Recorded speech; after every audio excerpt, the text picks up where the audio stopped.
বিয়ে করাইতে গেল না, তখন মায়ের দিকে আমার মায় কয়, তুমি তো আমার বৌমা না, তুমি তো আমার মাইয়া, তুমি আমার মায়ের মতো নিয়ে থাকবা। আর আমার শ্বশুর শাশুড়ি বলল, এখন থেকে আমি তোমার বাপ মা না মা, এই যে দেখতেছো এরাই তোমার বাপ মা। কিন্তু জানেন ভাই, বিয়ে হওয়ার কদিন পর এই ঘটনাটা না, আর এই বাপ মা, এই মাইয়া আর এক থাকলো না, সব উল্টা পাল্টা হয়ে গেল ভাই। আমার বউ যখন ঘুমিতে দেরিতে ওঠে, আমার মা চিল্লা করে, রান্নায় ভুল হয়, এইটা তো ভুল হয়, চিল্লা করে, হয়তো সমস্যা ধরে, পায়ে পায়ে সমস্যা ধরে। আমার কথা হয়েছে, মা ও মা, তুমি আমার ছোট বোন যখন ভুল করে মা, তখন তো তুমি আর ভুল ধরো না মা, তখন তো তুমি নিজের মাইয়া হিসাবে ওইটারে তুমি করো, কনসিডার করো যে না ও তো বোন, মা ও তোমার মাইয়ালে তুমি আর ভুলটার এরকম ক্ষমা করতে পারো না।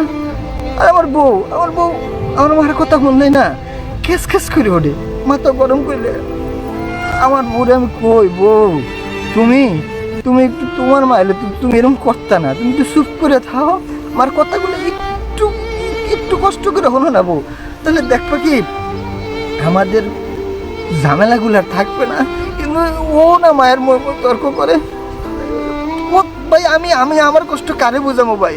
মায়ের ফোন দেখ, মায়ের তো 10 মাস 10 দিন করবে দিছে, মায়ে কয় আমি তোর মা, তুই আমার কথা বিশ্বাস করো না, বউর কথা বলবো আর বউ।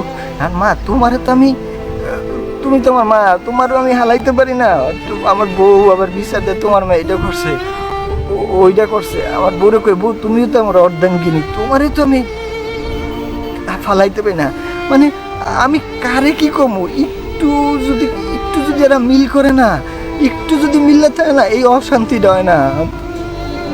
আমি সব মায়েরে কই, সব বউরে কই যে তোমরা না একটু মিললে থাও, ওই দেখতে যাওয়ার সময় যেমন নিজের মাইয়ারে কনসিডার করো, নিজের বউর বেলায় করো, একটু ওইরকম করে চলো না।